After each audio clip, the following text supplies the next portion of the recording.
Should Christians masturbate or not? I'm not tired to ask me this. God, girl, that's who I be, from the top of my head to the soles of my... Hey church girl and guys who watch this, my name is Zhara-Marie and welcome to my little corner of the internet. For those who are regular members of the tribe, it is a pleasure to have you back, and for the one them who just a start, this is a place for you if you are interested in clean Christian content, fun, adventure, advice videos, and all of the bag of excitement in the name of Jesus.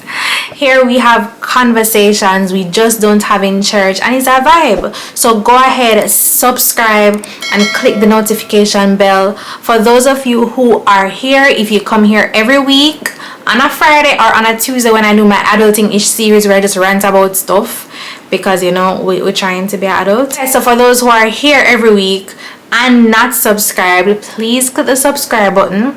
Remember to share, like, comment, subscribe, all of the YouTube things, and let me serious, share the video with your friend them so that more people can see it, so that we can have a bigger tribe and we can make more videos like this, more your type of videos. So today we'll be actually going into a Q&A. I'll be answering all the questions that you guys submitted on Instagram. Thank you so much for just interacting with the sticker.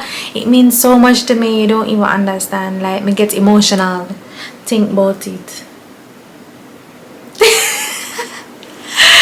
I appreciate it, man. I appreciate it. So if you're interested in hearing the answers to some of those questions that probably stressed me out, continue watching. Which SDA church do you attend? Well, that's a very tricky question, but my membership is at Freetown Estate, that's in Clarendon. But ever since I left for university, I've kind of been all over the place. Advent Fellowship brought me to different places for church visits and so, and then you know we have the pandemic, so right now I'm going to church in England, I'm going to church in Australia, so I consider myself like a roving citizen. I'm a part of the world church. So yeah, talk about UE life, the transition from high school, balancing faith and life. This is a very broad question, and I can just take one aspect since the others would have been replicated in other questions. The transition between high school and university for me, that happened 5 years ago. A little bit over 5 years and a girl I get old. Anyways, it was a big transformation for me because I had plans about what my university life was supposed to look like, and I was supposed to come and be a hot girl and go to all the parties, and you know it was supposed to be a vibe, but that I don't go to church and prayer meeting. And I loved it. I genuinely loved it. In fact, do you boo? So it was a big transition because I had all these plans, and I spent the summer actually conceptualizing what UE was supposed to be like. But I think you can never plan enough for the transition. You must just kind of keep your expectations very limited and understand what your first priority is, and I think the rest of it will fall into place. So I was way more focused on trying to get my dorm room looking cute than trying to figure out what my timetable was going to look like, and I think because at that time that's what was important to me. So I would recommend that you figure out what's important to you and you try to balance it. As it relates to school online, I know it's going to be a little bit different this year, but it's just vibes. I think you should let go and actually enjoy the experience, put your everything in it, because you're going to look back, and if you never enjoy the experience, you're going to say but you wish you did.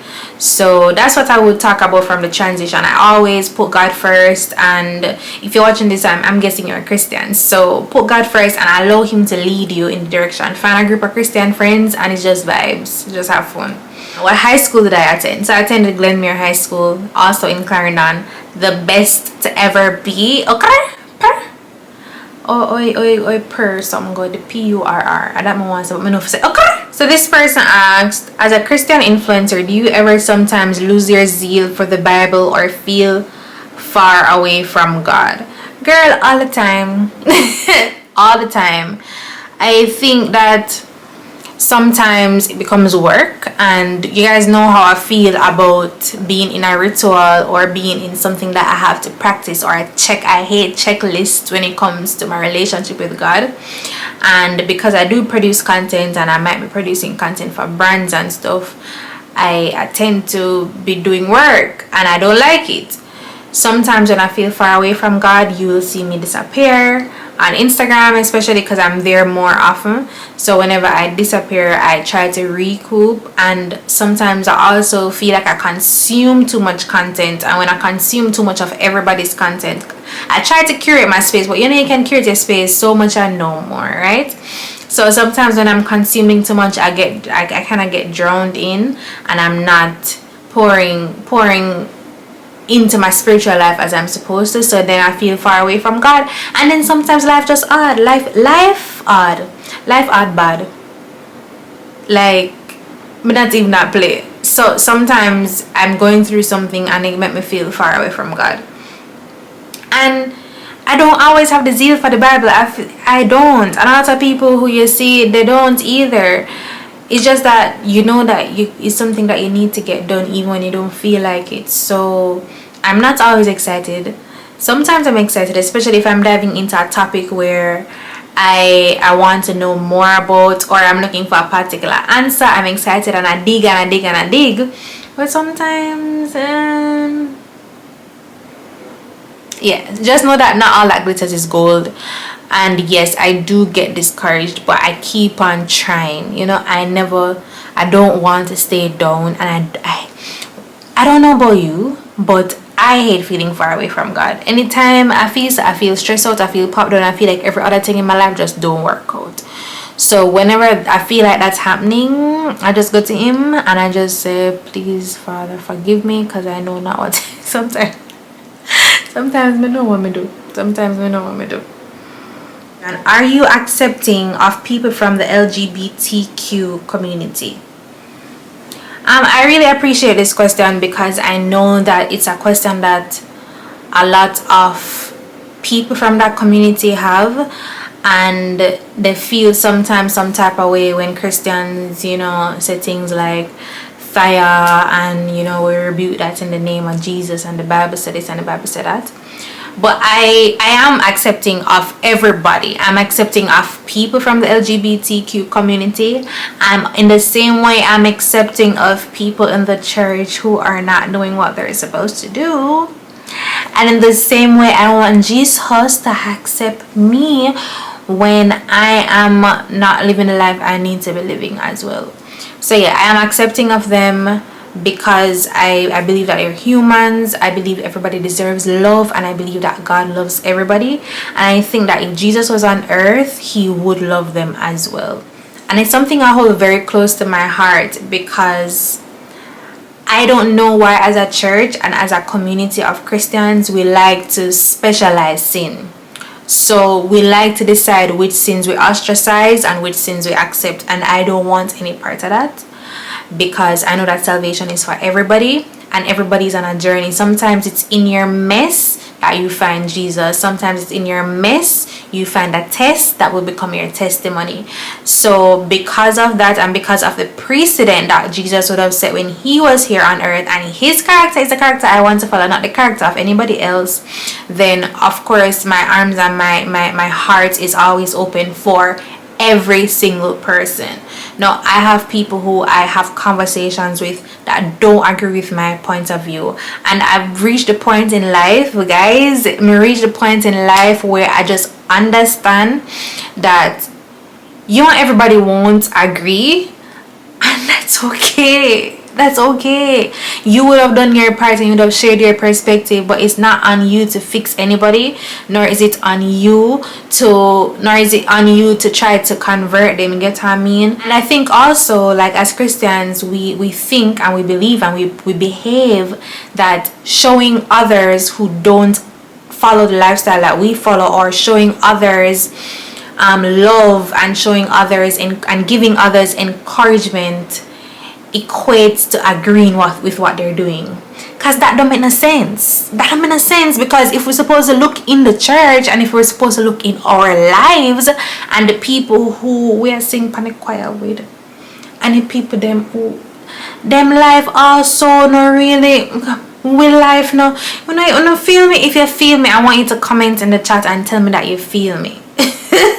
So loving somebody doesn't mean that you agree with the choices that they make. But at the end of the day, it's their choice. Do I agree with the choices that people in the LGBTQ community make? No, I don't. And I'll say that openly. I don't agree with it. Do they agree with the choices that I have made? No, they don't. They don't. And it is okay. We can coexist. I can show them love. They can show me love, because God is love.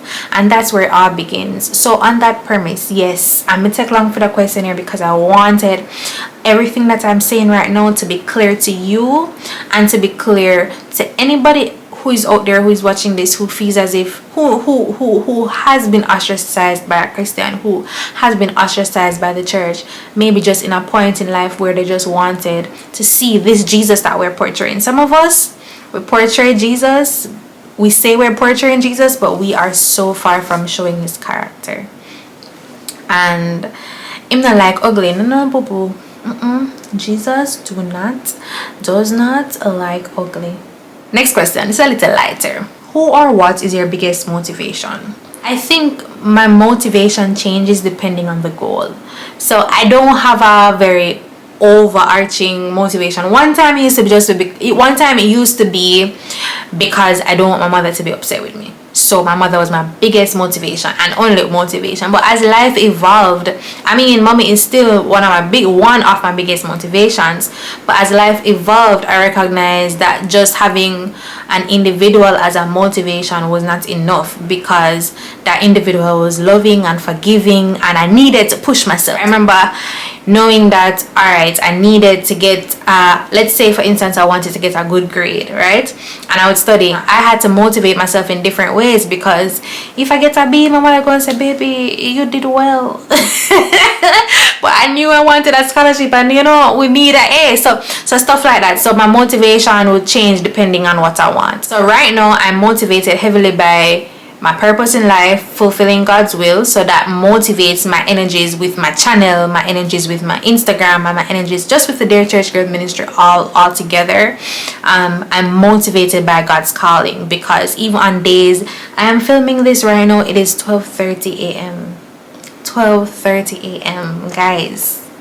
When I tell you that is not a calling that I take for granted, when I tell you that this space here that you're sitting and you're watching this video is a consecrated space, it's a space where it's not a calling that I take lightly. You feel me? Like, providing you with this outlet is not something that is just buck up. That's why I'm telling us that I want to share the little content, because it needs to go out to all the world.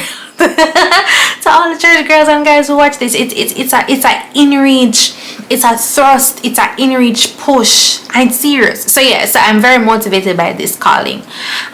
So for this type of content, for business wise and like work, and so I'm motivated by financial independence. If I see something that not making me financially independent, and if money not match it, I'm not motivated, and I'm gonna, yeah, like if the investment is not worth my time, I'm gonna say, yeah, this is not worth it. And I don't really care to save face, but I'm saving that part for my adulting rant, because I have a rant for the adulting rant coming up about just keeping your eyes on the money. So I'm motivated by that. And then of course my family motivates me, because at the end of the day, I want to be able to be comfortable, and I want to be able to feel like I would have done my due diligence. I want to be able to feel like I would have done what I was called to do, So yeah, how is it being a lawyer in training and a Christian?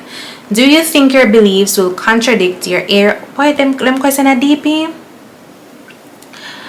How is it being a lawyer in training and a Christian? Do you think your beliefs will contradict your area of study and possibly make it difficult to be an effective lawyer? Okay, so let's break it up. How is it being a lawyer in training and a Christian? So I just finished, so for those who are new, I just finished law school. I'm waiting to be called to the bar. Yeah. It's been a long journey, so I'm excited that it's over. So being a lawyer and a Christian, or a lawyer in training, and I don't think it affects it, and it's because law is so broad. It's a very broad area. I know that Law and Order and Suits kind of fool you into thinking that law is just what you see on TV, but it's not. Law is a very broad area. There's a lot that you can do, and just studying law exposes you to a lot of things that other areas don't expose you. First of all, people just generally think you have sense, so you get enough little opportunities because you have attorney at law that you know your name. You understand how people think you have sense? Do we have sense? Maybe, maybe not. Find out on the next episode of Dragon Ball Z. but yeah, it trains you, it teaches, it helps you to practice your analytical skills, it teaches you how to speak properly, it teaches you how to be a good advocate, it teaches you a lot of people skills that I think are very beneficial to just life skills in general. So that I really give law the credit for teaching me a lot of, especially analytical parts of it, and very close reading. It was an issue that I had, but I developed that throughout law school, and I'm now developing it now at where I work. So yeah, I don't think what I will do in law will contradict my belief. I see where it can, though. I want to be able to say I don't want to take that case because, you know, like, I'm not going to take that case because I think it contradicts my beliefs, or I don't want to take that case because there is no way I can go around this. You get what I mean? Like, I want to have that freedom. So yeah, I don't think it will contradict me because I don't plan to do any of the shady ones. Should Christians masturbate or not? As I would have said in a previous video, and you can go right ahead and watch it, I'll link it somewhere here on the screen. I think that there should be some guiding questions that you ask yourself, and after you have asked yourself those questions, then you come to a decision. And the reason I wanted to put those guiding questions there is because at the end of the day, you see, if you ever stop, if you're doing it and you stop and you're going to say, is Zara tell us it right or Zara tell us it wrong, it won't be sufficient. But you have to come to that decision for yourself. I think it's a very personal decision and something that you have to work out with God. So personally, I think that because sex was made to be between a man and a woman, then that was God's original plan, and I feel like that's the forum that it should be held in. You know, that pleasure is supposed to be something that's experienced between a man and a woman. No, other people have different opinions, and very convincing opinions as well, and I can't hit them for them opinions. I can't hit them for their viewpoint. So I think I'm pretty sure possibly you're asking this question because you're hearing different opinions, different viewpoints. That's why I think it's a very personal decision. It is something, if it is something that you're struggling with from a porn perspective, then you don't know, say the porn industry is evil. So if you're struggling from a porn perspective, I can tell you off the bat that porn is not good content. This right here is good content. This right here we are. Hold on, I'm gonna drink like water because may I eat it. But yeah, porn is not good content. So if it's a porn issue you have, stop it. If it's a porn issue you have, I have a video for you. And my DMs are also very open. It is something that I speak openly about. I have struggled with it before. I don't mind talking to you about it. So send me a DM if that is your problem. But yes, that is the answer to that question. So you're still here. Thank you so much for watching so far. Let's play a game. Alright. You're going to take a screenshot. And then you're going to post this screenshot on your story with anything you learned so far. Anything that you have learned up to this point, and you're gonna tag me, and you're gonna tell people that they must watch the video and like it and share and, you know, all them good things there. All right, thank you. Now back to the rest of the questions. How do you manage your ministry and regular life goals? I think I kind of answered this already, that I said that my motivation is the calling from God, and my motivation is just knowing that I'm doing what He wants me to do even when I don't feel like it. So that's really how I do it. A lot of times, especially since starting this new job, I'm really tired, and I'm not there yet, honestly. I'm learning how to do the Zara, I can't do everything thing, but and that's taking a toll on me a little bit, but I'm trying. I'm still putting out the effort because this is what I need to be doing right now. So So that's how I manage it. I just do it when I can, and there's no such thing as balance. Sometimes some things just don't get do. Sometimes you have to buy food, you can cook it. Sometimes you have to, you have to delegate some responsibilities. Sometimes you have to call your mother and you have to cry. So that's just really what I do. And I pray and I put God first, of course. Alright. What are the pros and cons in music and modesty choices for us as Christians? So this person has 2 questions, and I'm going to answer this first. What are the pros and cons in music and modesty choices for Christians? So let's start with music. Pros: there are different types of Christian music now. It's not like back in the day when you only did have one type of music, but now you have different types of music you can listen to from different genres that are Christian content, Christian lyrics, very good, very clean, very pure. So that's a very big pro. And then the con now is that sometimes the people them who writing the songs, they're not pure, and they're not writing it from a pure place, and it's hard. Like, if you're supposed to do research on all of these gospel artists, we don't listen to no music, right? So that's a very big con. Another con is kind of like the same thing.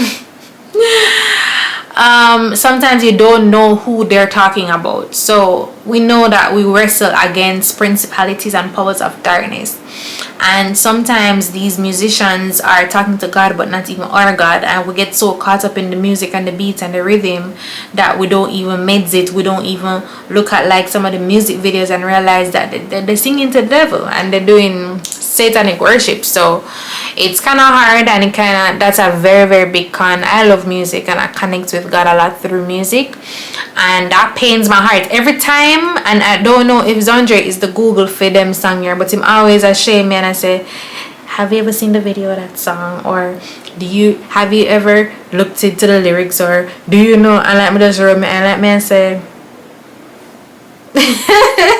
modesty.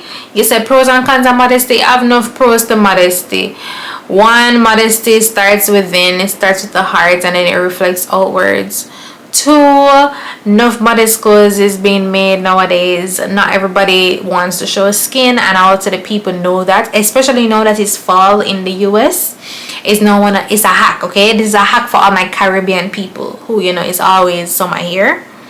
Now, like how the US has fall, it's the best time to get things when on very skimpy, things that are covered. It's the best time to shop for, clothes and show all of your parts and your pieces. Another thing about modesty that I would say is a pro is that it really helps you to find your style, because I don't think that modesty looks the same for everyone. I don't think it should look the same for everyone, because we're so different. And I think knowing who you are and knowing whose you are is where it starts. And with knowing who you are and whose you are, then you'll be able to express yourself in different ways and still represent God's character in the way you dress and in the way you look, right? Cons to modesty. 1, modesty was taught to us wrong. Modesty don't mean say you have a long list of rules what you're not to wear and what you're not to wear. Adventist people might kill me, but modesty also does not mean that you're not supposed to wear jewelry, or you're not supposed to wear skirts, or you're not supposed oh my gosh. But yeah, modesty is deeper than that, guys. Read your Bible, okay? It's deeper than that. no boo-boo. It starts from the heart. 1 Peter 3 verse 3 tells us to not let your beauty come from your outward adorning. You understand? Your beauty should not come from outwards, but your beauty should be reflected from the inside out.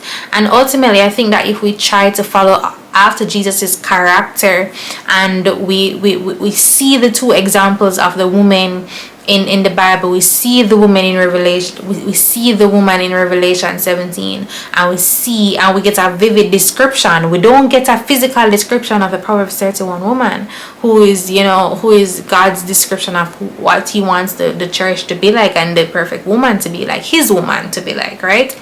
We don't get a physical description of her, but we get all of her qualities and we get all of her attributes. We do, however, get a physical description of the woman in Revelation 17. And I can just pull that up real quick. That we know of her being described in purple and scarlet and adorned with gold and precious stones and pearls, having in her hand a golden cup full of abominations and the filthiness of her fornication. because of the color of her clothing, she's also referred to as the Scarlet Woman of Revelation. And I mean, and it's a deeper meaning. It has a lot of prophetic meaning in it. But just on a surface level of that scripture, I always use that scripture and I always say that we get such a vivid description of how this woman looks, how she's so heavily adorned and she wears very expensive things and stuff like that. And then I always contrast that to what the Proverbs 31 woman is described as, and I see a lot of effort being put into how her heart is and how her character is. So that's one of the constant modesty was taught wrong, and I really hope that what I just explained will help somebody on their modesty journey. And if you have any questions, of course, no one can leave me. As a Christian, should I give up dancing to certain genres of music? If you want a yes or no answer to this, I would definitely say yes, because not every music is music that was made for your anointed ears, okay? Some music has lyrics in there that you just don't want to hear, you shouldn't be hearing, you shouldn't be listening to, you shouldn't be singing. And for you to dance to a song, I'm thinking that it's not just something that you hear at like a function or whatever, or in the car or whatever, but you have to listen to it over and over to choreograph it. And I think ultimately I have a guiding verse, 1 Corinthians 10 verse 31. Whatever you do, do it for the glory of God, period. Are you single? Can I get to know? Alright, so I got a couple of these. I appreciate that you think I'm pretty. I appreciate it, like completely thrilled. I am not single. I am not available to get to know you, so yeah. All right, thanks. Where did you and Xaundre meet? So for those who are new, Xaundre is my boyfriend, and long story cut short, we met at school. We met in high school. Yeah, I made one video on that. If you want to see a video on that, I'm not trying to turn this channel into a couples channel, but if you want to see a video on that, can let me know. I may be able to work on it. How do you get over temptation? Go bed.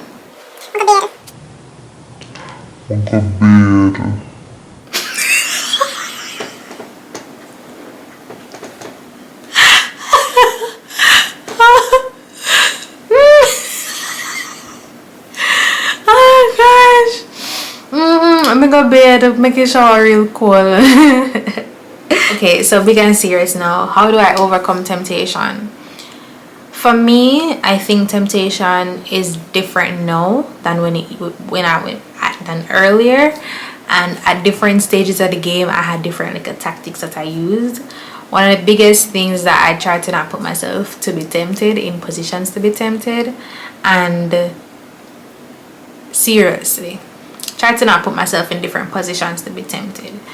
No, I'm thinking that this temptation can be in different ways, because I know that this person specifically, I know that they're talking about like sexual temptation, but I'm sure that you can be tempted with different things in life. You can be tempted to lie, you can be tempted to steal, you can be tempted to do everything. So I tend to just not put myself in those situations. And so that's one. Two, I always have battle songs or battle scriptures.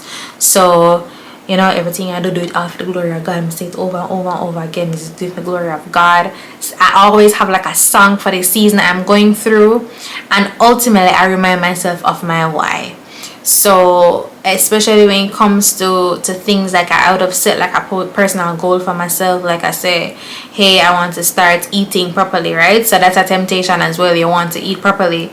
And you know, my overall goal is not just because I want to have a snatched waist, but I do want to have a snatched waist. But overall goal is because you want to treat the body, the temple that the Lord has given to you. He has entrusted you with this resource, and you want to treat this resource very well. And I remind myself of that goal, and it really helps me to stay. So remind myself of my why. Alright, I'm a Christian struggling with depression. Nobody seems to understand. Any tips? So first of all, I just want to acknowledge your feelings, and I want to acknowledge that what you're going through is something real. Now, personally, I have been depressed. I have dealt with grief. I have mourned a loss of my dad, and it was a very low space in my life. It was a place in my life where I looked for fulfillment in other areas. That was the last time I was really depressed. I haven't really been depressed since, but I've seen people around me depressed, both functionally depressed and, you know, wait a minute, non-functionally. But I want to acknowledge your feelings. I want to acknowledge that it's real. I know possibly you'd have heard that, oh, you know, you must just pray about it and that will fix it. No, it won't, because God has also entrusted in people all of these other gifts and the gift of counseling. So I do recommend that you seek some help, because just praying about it and leave it alone won't work. I've been with a non-Christian guy for the past 3 years when I never used to take my faith seriously. Now I'm trying to take my faith seriously and it is causing an issue, but I feel so invested. What do I do? She's on peace. I'm telling you, son, not stress me out with any question, because now the youth all gonna want to attack me. Well, first of all, always start with your why. Always start with your overarching reason. Now, I know how it can feel when you've invested into something and you feel like, well, you don't want to just get up and leave. And I don't think you should just get up and leave either. I think that you have the responsibility to live your life the way God has called you to. So this has to do with anybody who is in an unequally yoked relationship. If you're in a relationship, and unequally yoked simply means if you're in a relationship and that person does not have the same line of beliefs that you have, right? And ultimately, if you start living your life the way you think God has called you to live, intentionally submitting to Him wholeheartedly, the truth is, naturally speaking, there are some things that should start to clash, right? Things will start to clash, and certain things that you used to do together you may not want to do anymore. Certain places where you used to go together you may not want to go to those places anymore. And then possibly that could be your opportunity. I'm not in the missionary dating thing, but it may be your opportunity to show God's character just through the way you interact daily with the person, right? It could be the avenue for that person to see who God really is. So I do recommend that you try that route first, especially since it's a relationship that you have been in. I'm never going to be the one to say just get up and left the boy, left him one time. No boo boo. No shade around here. I don't think that we should be that harsh. I think we should kind of allow our lives to reflect, because at the end of the day, this is your friend first, you know, and you're not going to just bounce just like that. But you do have a calling to fulfill, and you need to start living your life the way you need to live your life. Now, if you have recognized that this person has become interested in, not just because you interested in God, and not just because He wants you because you're in the church, but because He genuinely has questions, and then you can help him through that while both of you grow together. Because it doesn't take two perfect people, you know. It don't take two perfect people, because none of us are perfect. It takes two trying people. It takes two people who want the same things and who are yearning after the same things. So if it's a thing where he genuinely wants to, then you can use this opportunity for you and him to grow together. If not, ultimately you'll realize that you are going in separate directions, and naturally it's just going to evaporate. You will stop feeling fulfilled. And if I always say, if you're not feeling fulfilled, you leave. If you're not feeling fulfilled, you're not feeling like you can be the best version of yourself, and what you're doing in that relationship, you don't need to be in it. If you're not being the best, let me repeat that. If you're not being the best version of yourself, you don't need to be in that relationship. If something is draining you, if you can't grow spiritually, intellectually, financially, all of them, for both of you, for the men them too, you know, it's not just a guy, it's not just a girl thing, because me no want to come take me on. But if you're not growing, and if you're not becoming a better version than the lady or the man you were yesterday, then you don't need to be in that relationship. So keep that in mind when you're trying to do this whole thing. I have the desire to grow spiritually. I don't know where to start. Just start, baby girl, baby. The fact that you have the desire to grow spiritually is the first step, and that's beautiful. That's a beautiful place to start. No, I have been there, and I go back there every once in a while where I feel far away, and I restart and I revamp and I pull up. You know, like all and pull up. Yeah, you have to haul and pull up yourself, because we're on a journey. No, you're new, you're fresh, and you have that zeal and that fire that sometimes I wish I could find back. Everyone's it come around, you know, like a honeymoon season. So I always say, I have a video too about growing in your faith. You can watch it right here. But I always say that if you are you want to grow spiritually, you want to start this journey properly, the first place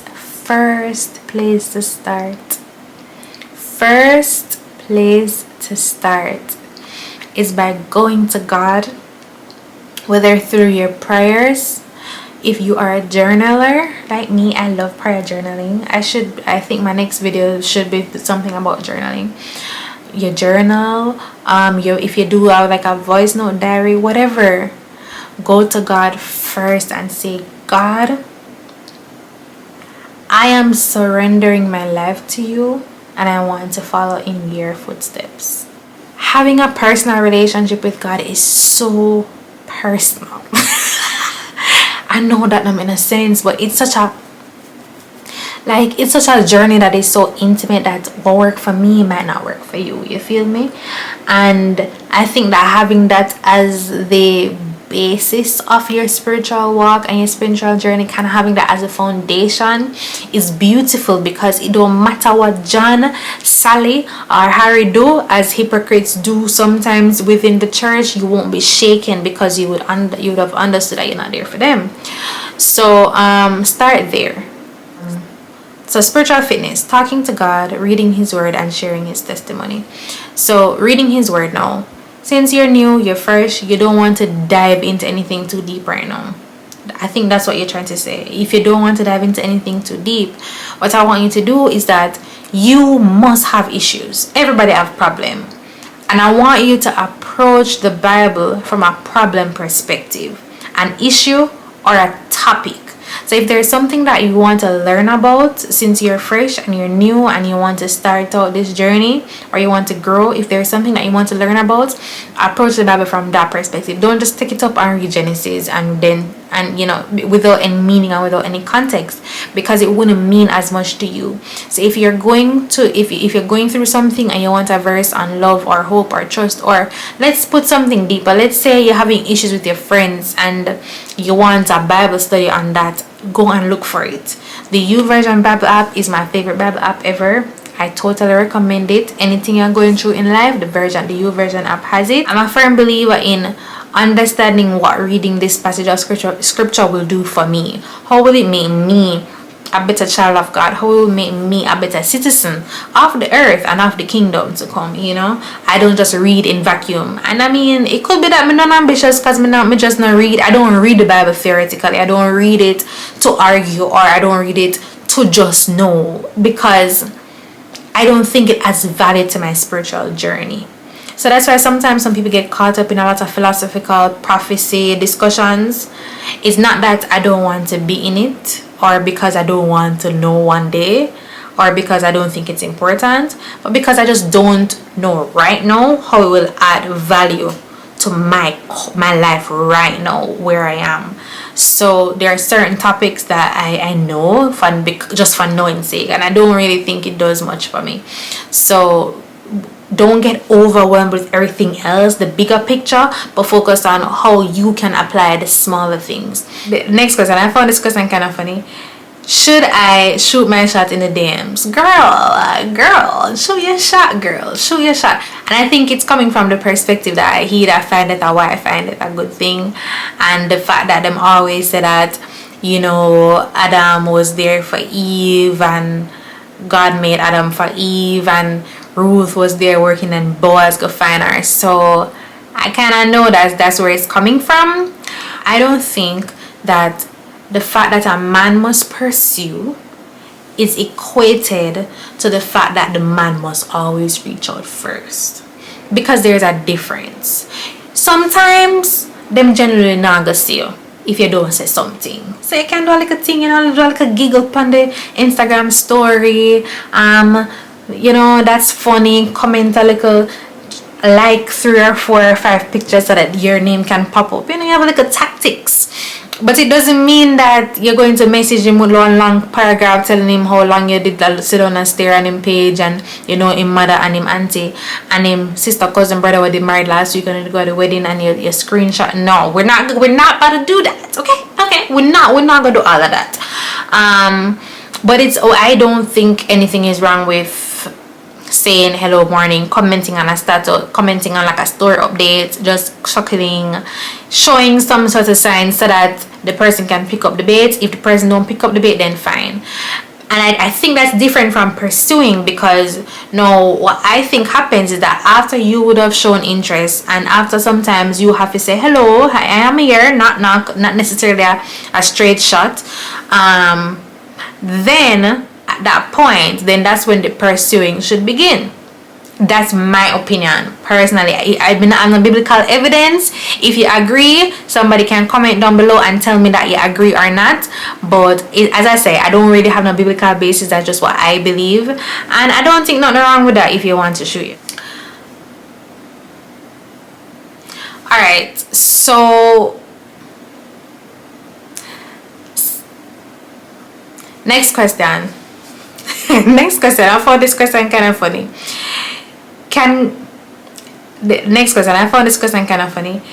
Should I shoot my shot in the DMs? Girl, shoot your shot, girl. Shoot your shot. But I think this is coming from the perspective where, them say, he who findeth a wife find a good, findeth something good and whatever.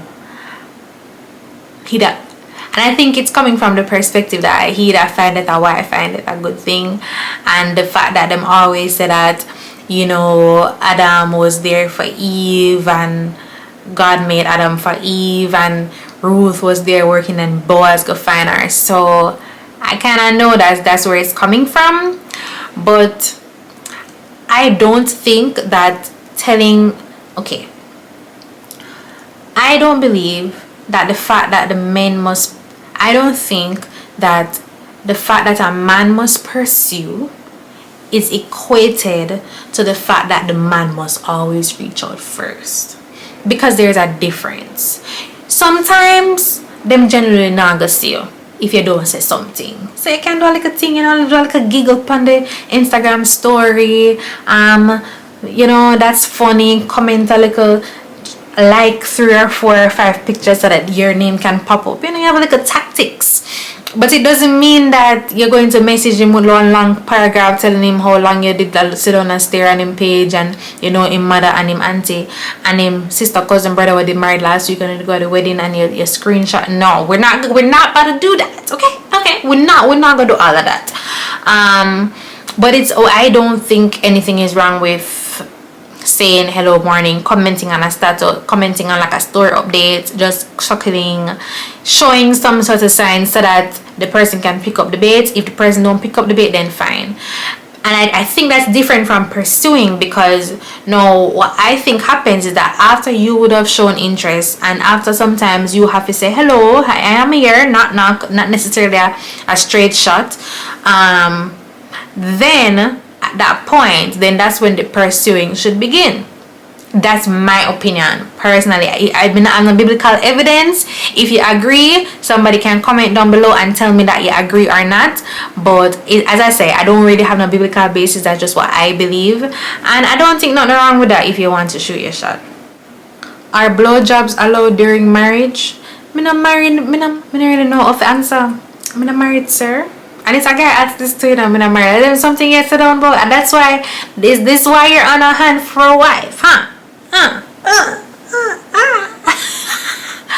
But I mean, somewhere in Hebrews, I don't remember the exact verse right now, because as I said, my Bible over there, so.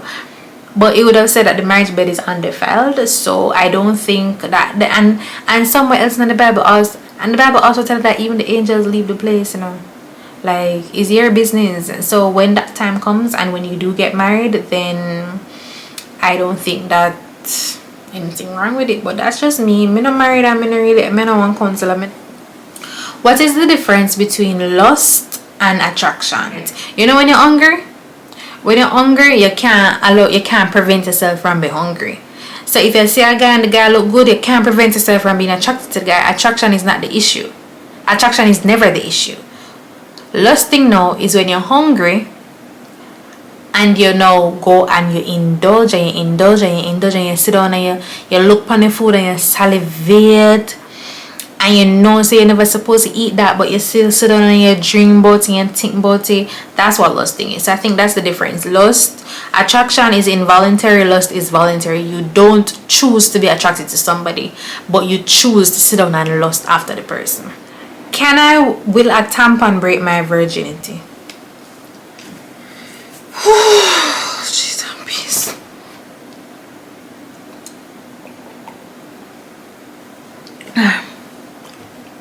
First of all, I love these questions. But come here, baby. Come here, baby girl. Baby. Oh my gosh. I wish I could have hugged you. I honestly wish I could have hugged you, honey. So, let's have this talk, alright? Let's have this talk. This is the whole concept of virginity. I believe, say, I think that purity culture has ruined us. Your goal, honey, your goal is never to try to remain a virgin. Yes, I said it. Your goal is never to try to remain a virgin. Let me tell you why. Because a virgin, in its truest sense, I'm not talking about when the extended portion happen, the extended thing then, but a virgin in its truest sense is when you would have had penile penetration. So when the penis go into the vagina and the something broke, this is not under but I say PG-16, but under 16 you need to hear this too. So in its truest sense, that would have when you would have lost your virginity, right? But as a Christian, as a child of God, it's more than that, baby. Because if it was just that alone, there's enough other things you can do. And I think because we preach the virginity message so much and we make people feel guilty about this virginity message over and over and over and over and over again, then we lose out on the purity message. The purity message says that you have your eyes focused on God. It's a purity of heart, a purity of mind, a purity of body, a purity of soul that you can have even if you are no longer a virgin. So you see the whole concept of virginity, that shit where so long, bye bye, so long, bye bye, goodbye to my pain and my sorrows, so long, bye bye. Hey, me have to fast forward because of that part. I really want to get to that part. So long, bye bye, hey, so long, bye bye, hey, so long, bye bye, hey. Yeah, and composed. So yeah, throw it away. We're looking at purity and not virginity. So with that said, wear a tampon if you want to wear a tampon. I always hear say half the virgins wear one tampon anyways because they had. I mean, I don't wear tampons, so I don't know. Just because it made it try one. Alright, you know, we cut out a bit of exit. I like that men talking now. Are you not tired? No. Those were a lot of questions. If I never got to answer your question, possibly another time I will try to do this again. If you sat and you watched this entire video, thank you so much for watching. You are the real MVP. I appreciate you. Please go ahead and like this video and share it with a friend because everybody needs to hear these questions. These are harsh questions that sometimes we just don't talk about and we just don't answer in church.